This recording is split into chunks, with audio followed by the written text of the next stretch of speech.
सध्या भारत आणि पाकिस्तानचं युद्ध जे आहे ते युद्धबंदी जरी काही दिवस पुढे असली तरी युद्धबंदी पूर्णपणे झालेली आहे असं नाही. ही तात्पुरती युद्धबंदी आहे आणि डोनाल्ड ट्रम्प यांनी मध्यस्थी केल्यामुळे हे सगळं थांबलंय असं नाही आहे. ठीक आहे, त्यांची भूमिका होती की युद्ध नको, आपण व्यापारामध्ये लक्ष दिलं पाहिजे. पण भारत सरकारला माननीय नरेंद्र मोदीजींना आणि सर्व भारतीयांना पाकिस्तानचा फार मोठा राग यासाठी आहे की काश्मीरचा 1/3 भाग त्याने आपल्या ताब्यात अनेक वर्षांपासून ठेवलेला आहे. देशाला स्वातंत्र्य मिळालं 15 ऑगस्ट 1947ला. त्यावेळेपासून पाक व्याप्त काश्मीर जो आहे हा पाकिस्तानच्या ताब्यात आहे आणि तो आपण ताब्यात घेतला पाहिजे ही भूमिका मी स्वतः लोकसभेमध्ये राज्यसभेमध्ये अनेक वेळेला मांडलेली आहे.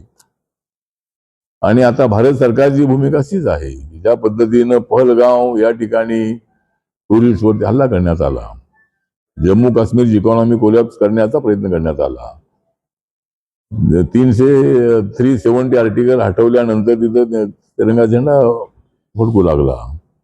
त्या ठिकाणी बरेच उद्योगपती, हॉटेलचे मालक त्या ठिकाणी येऊ लागले आणि काश्मीरचा, जम्मूचा विकास अत्यंत चांगल्या पद्धतीनं चालू असतानाच पाकिस्तानच्या सरकारने, पाकिस्तानच्या आर्मीनी आतंकवाद्यांना हाताची धरून त्यांना ट्रेनिंग देऊन टुरिस्टवरती हल्ला केलेला आहे आणि त्यामुळे सगळे टुरिस्ट इथे येणार नाही आणि त्यांची इकॉनॉमी कोलॅप्स होईल अशाच उद्देशाने तो हल्ला होता आणि भारताला फार मोठं चॅलेंज होतं.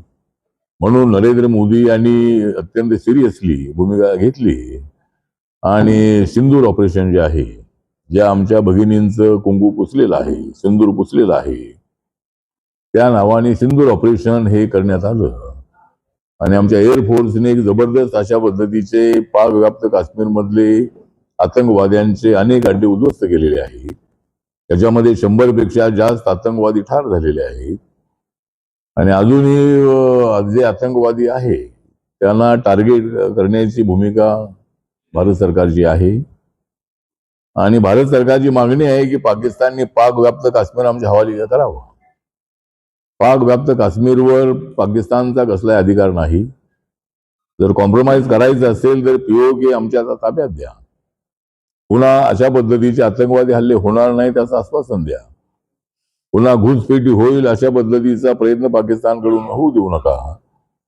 आणि अशा काही मुद्द्यांवर ज्या वेळेला चर्चा होईल त्यावेळेला मला वाटतं की युद्ध पुढे करायचं की नाही ते नक्की ठरवण्यात येईल. पण माझी आणि माझ्या पक्षाची भूमिका अशी आहे की कसल्याही परिस्थितीमध्ये या वेळेला पाक व्याप्त काश्मीर त्यांनी अशा मागणीमुळे जर त्यांनी आपल्या ताब्यात दिला नाही तर एकदा POK साठी आणि आतंकवाद्यांना कायमचं उद्ध्वस्त करण्यासाठी एकदा पाकिस्तान बरोबर आरपारची लढाई झाली पाहिजे आणि POK आपल्या ताब्यात घेतलाच पाहिजे अशा पद्धतीची आपली मागणी आहे.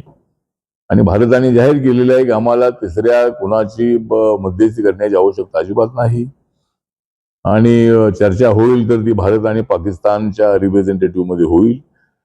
आणि त्यामुळं आम्ही काही ट्रम्पच्या दबावाखाली आहोत असा आरोप आमच्यावर होतोय तो बिलकुल चुकीचा आहे.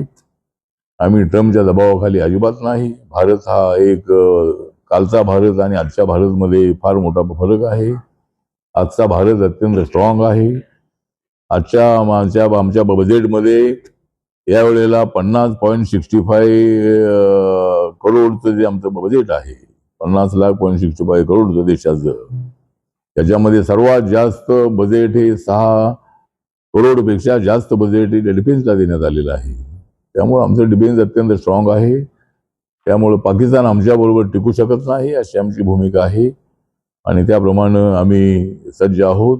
आम्ही युद्ध थांबवलेलं असं अजिबात नाही. या पाकड्यांना आपण धडा शिकवल्याशिवाय आपण राहणार नाही आणि तीच आमची नरेंद्र मोदी सरकारची स्ट्रॉंग भूमिका आहे. विरोधकांनी याबद्दल उलटसुलट स्टेटमेंट करू नयेत. बरोबर कुठं हल्ला झाला, नक्कीच झालेला आहे का, हे झालेलं आहे का, अशा पद्धतीचे प्रश्न करणं हे सध्याच्या परिस्थितीमध्ये योग्य नाही. आणि योजना बंद केलेली आहे. हे तुमच्या मिनिमम कॉमन अजेंडा होता. आता योजना कुठल्या बंद केलीत मला माहित नाही, पण ज्या विकासाच्या असतील त्या बंद करता कामा नाही. ज्या योजना आहे त्या सगळ्या योजना बंद करून दलितांचा विकास होणार नाही आहे. त्यामुळे दलितांच्या विकासाच्या योजना या चालू राहिल्या पाहिजेत.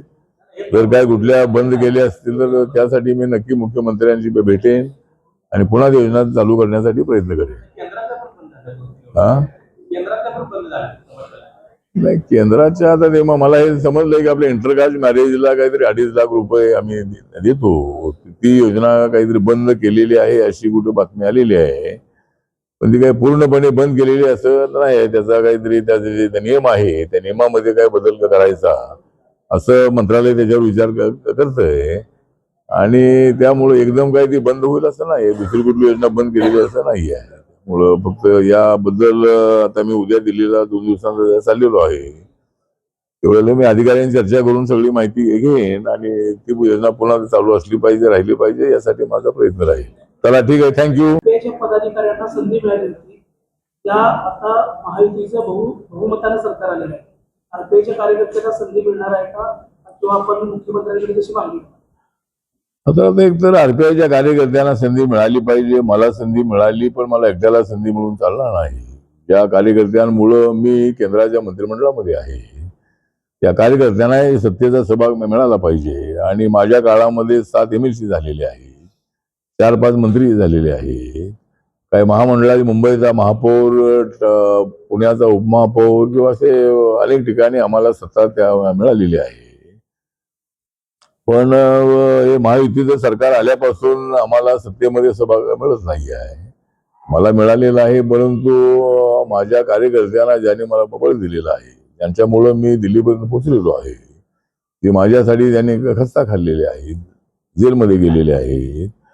अशा कार्यकर्त्यांना संधी मिळाली पाहिजे ही आमची मागणी आहे. आणि आता देवेंद्रजींनी मान्य केलेलं आहे की आरपीआयच्या कार्यकर्त्यांना काय महामंडळ, डीपीडीसी, जिल्ह्याच्या कमिट्या, तालुक्याच्या कमिट्या, नंतर एसईओ हे सगळं देऊ आणि येणाऱ्या महानगरपालिकेच्या निवडणुकीमध्ये आरपीआयला काही जागा देऊ असं मान्य केलेलं आहे. तर आता यावेळेला काही चांगली संधी मिळेल अशी अपेक्षा आहे. ठाकरे बंधू एकत्र येत आहे. इकडे शरद पवार, अजित पवार एकत्र येण्याच्या हालचाली सुरू आहेत असं कळतंय. आपण सगळे पक्ष एकत्र आणण्यासाठी काय प्रयत्न करणार? आता मला वाटतं की एकतर शरद पवार साहेब आणि अजित पवार साहेब एकत्र येतील की नाही अजून शंका आहे. आणि उद्धव ठाकरे साहेब आणि राज ठाकरे साहेब एकत्र येतील असे अजून वाटत नाही आहे.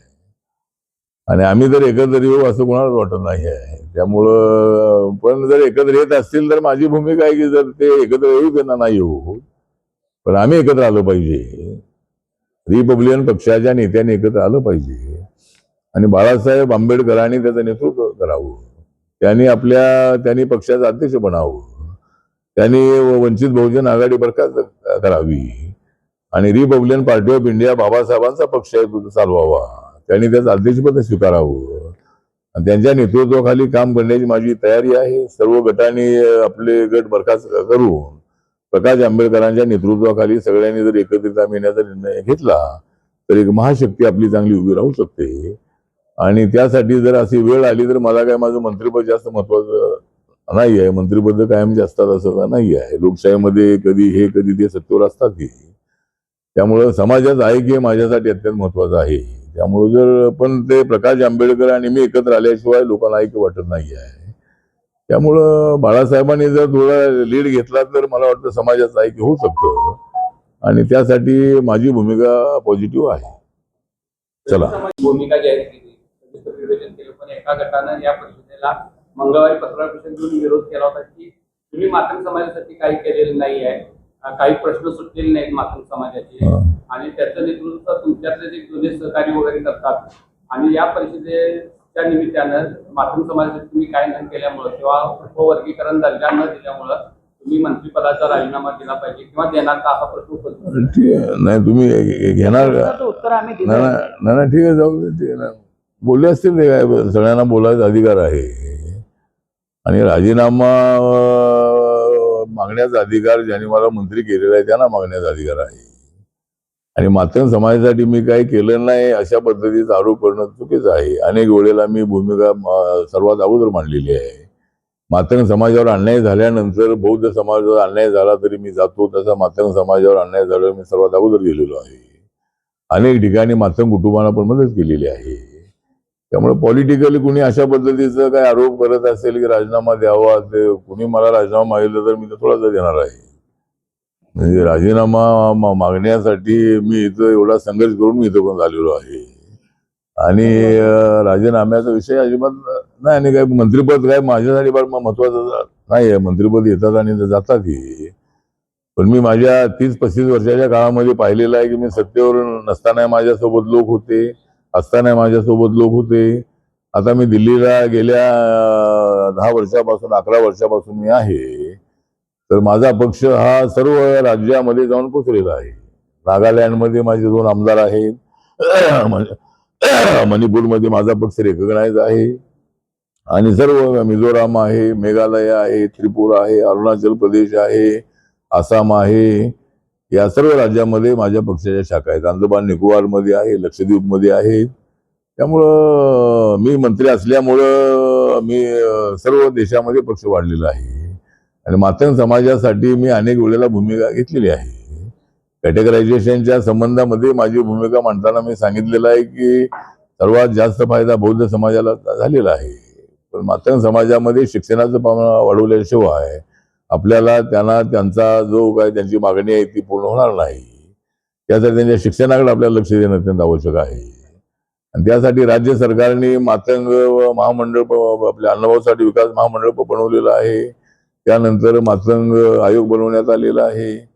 असे अनेक निर्णय सरकारने घेतलेले आहेत आणि त्या निर्णयामध्ये माझाही मोठा सहभाग आहे. त्यामुळं मातंग समाजासाठी काय जाऊ दे सोडून आहे. आणि म्हणूनच मातंग समाजाला न्याय देण्यासाठी मी माझ्या पक्षाची मातंग आघाडी बनवलेली आहे आणि त्या आघाडीच्या मार्फत माझं काम सुरू आहे.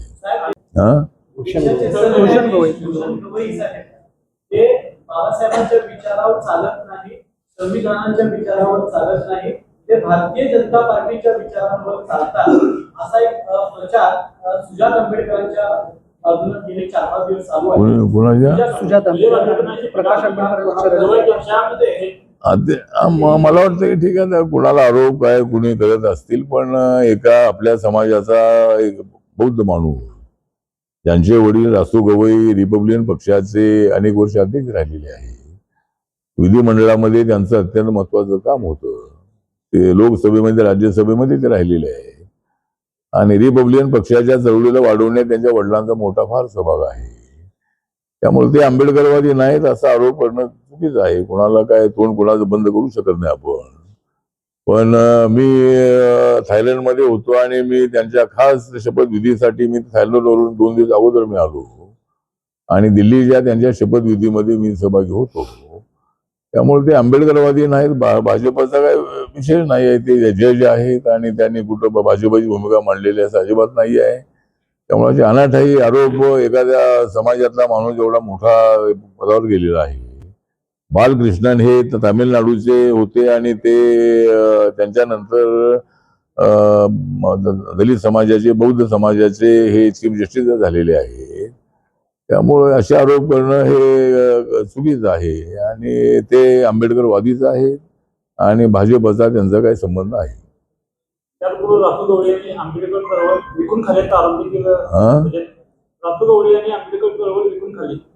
ठीक आहे, जाऊ दे. काय कोण आरोप आहे लुटून खाल्ले नाही, लुटून खाल्ली वगैरे असे आरोप करण्यात काय अर्थ नाही. आम्हाला आरोप करता येतात. आम्हाला आरोप करायचे असतील आम्ही आरोप करू शकतो, पण आपण असे आरोप करण्यात काही अर्थ नाही आहे.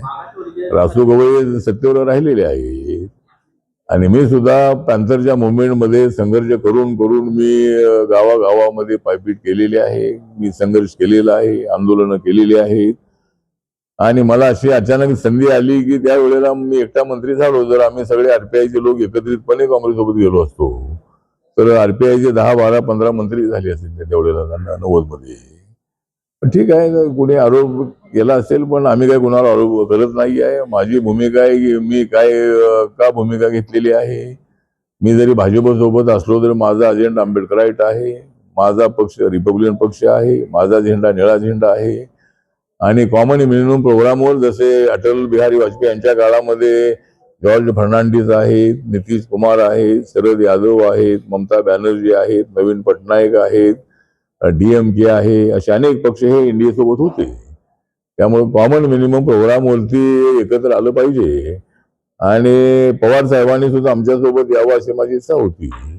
तर मी इकडे आलेलो आहे तर पवार साहेबांनी मी सुद्धा भाजपच्या तात्विक भूमिकेचा विरोध करणार होतो, पण मी आज त्यांच्यासोबत आलो म्हणजे मी सगळं मान्य केलं असं अजिबात नाही. आमचा कॉमन अजेंडा आहे, डेव्हलपमेंटचा अजेंडा आहे. नरेंद्र मोदींच्या नेतृत्वाखाली देशाचा विकास हाच आमचा अजेंडा आहे. 2047 पर्यंत देशाला फार उंच अशा ठिकाणी पोचवायचा हाच आमचा अजेंडा आहे. त्यामुळे वैचारिक मतभेद असू शकतात, पण मला वाटतं की आपण अशा पद्धतीनं भूमिका घेऊन चालणार नाही आहे. आणि बाबासाहेबांची 2 पार्टी सिस्टीमची भूमिका होती. रिपब्लिकन पार्टी स्थापन करण्याच्या मागे बाबासाहेबांचं म्हणणं असं होतं की काँग्रेसला विरोध करणारा एकच पक्ष असावा आणि तो रिपब्लिकन पार्टी ऑफ इंडिया हा पक्ष असावा. आणि त्यांनी राम मनोहर लोहियांना पत्र लिहिलं होतं आणि सर्व अपोजिशननी एका पक्षामध्ये यावं, एका झेंड्याखाली यावं आणि ते सर्वांनी रिपब्लिकन पार्टीच्या झेंड्याखाली यावं ही भावना बाबासाहेबांची होती.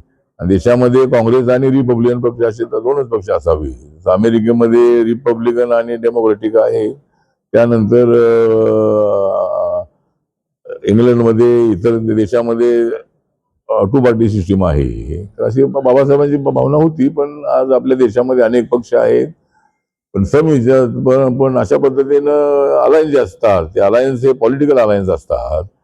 आणि माननीय देवेंद्र फडणवीस यांनी अनेक वेळेला मान्य केलेलं आहे की आठवले त्यांच्यासोबत जातात त्यांना सत्ता मिळते. आणि मी काँग्रेससोबत असताना काँग्रेसला सत्ता मिळालेली आहे. आता मी BJP सोबत आल्यानंतर, BJP शिवसेनेसोबत आल्यानंतर शिवशक्तीची भीमशक्तीचा प्रयोग केला आणि त्यांनाही सत्ता मिळाली. त्यामुळे जरी RPI मध्ये अनेक गट असलेही तरी माझा गट हा ग्रासरूटवर काम करणार आहे. माझा गट हा देशाच्या कानाकोपऱ्यात काम करणार आहे. आणि माझ्यावर कोणी काही आरोप केले तरी मी कुणावर आरोप करत नाही. माझं काम मी ठरवलेलं आहे, तो माझा अजेंडा आहे आणि त्या अजेंडाप्रमाणे माझं काम चालू आहे. तो लाडक्या बहिणीच्या सरकारनं त्या संदर्भात आपल्याला काय वेगळ्या संदर्भात नाही ते एक तर ते आमचा निधी ते वळवतात, पण वळवल्यानंतर ते आम्हाला कळवतात. त्यामुळे ते अगोदर काही आम्हाला सांगत नाही आहे. तर असा निधी जो आहे तो निधी हा कर्नाटक सरकारचा कायदा आहे की सोशल जस्टिसचा निधी, ट्रायबल जस्टिसचा निधी हा दुसऱ्या डिपार्टमेंटला वळवायचा नाही.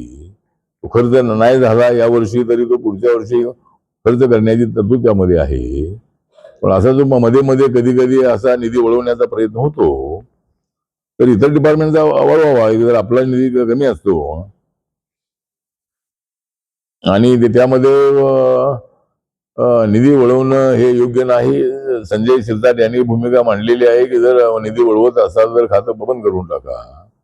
त्यांचं मत असं होतं की बाबा असा आमचा निधी वळवू नये, आणि जर वळवला असेल तर तो पुन्हा आम्हाला तो द्यावा.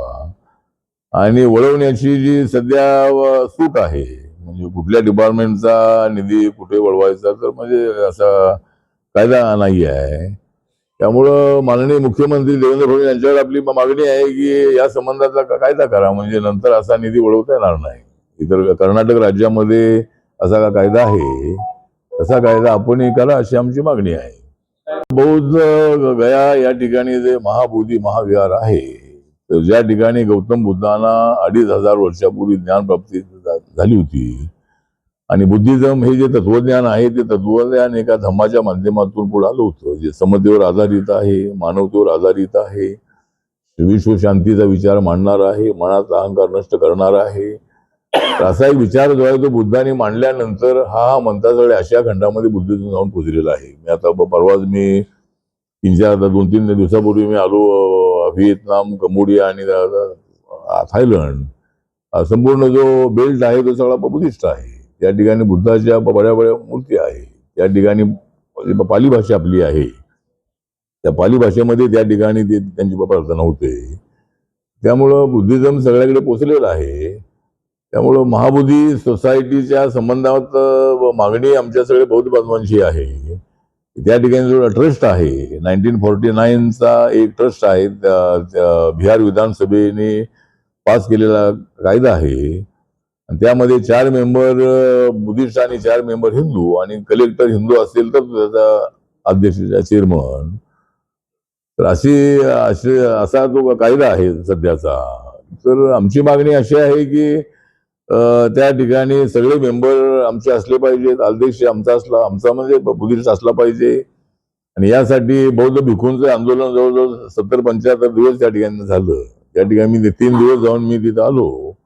आणि मुख्यमंत्री नितीश कुमार, त्यानंतर गव्हर्नर यांना भेटलो आणि त्यांनी त्यामध्ये लक्ष घालतो सांगितलेलं आहे.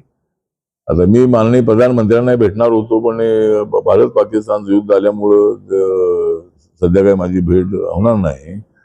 पण ज्यावेळेला मी त्यांना भेटेन त्यावेळेला सगळे ट्रस्टी आमचे असावेत अशी मागणी आहे. आणि जर आमचे बौद्ध समाजाचे ट्रस्टी जर हिंदू ट्रस्टमध्ये नाहीत, ख्रिश्चन ट्रस्टमध्ये नाहीत, मुस्लिम ट्रस्टमध्ये नाहीत, तर मग आमच्या ट्रस्टमध्ये दुसरे का असा एक सवाल लोकांच्या मनामध्ये आहे. आमचा हिंदू धर्माच्या लोकांना विरोधावर असा विषय नाही आहे.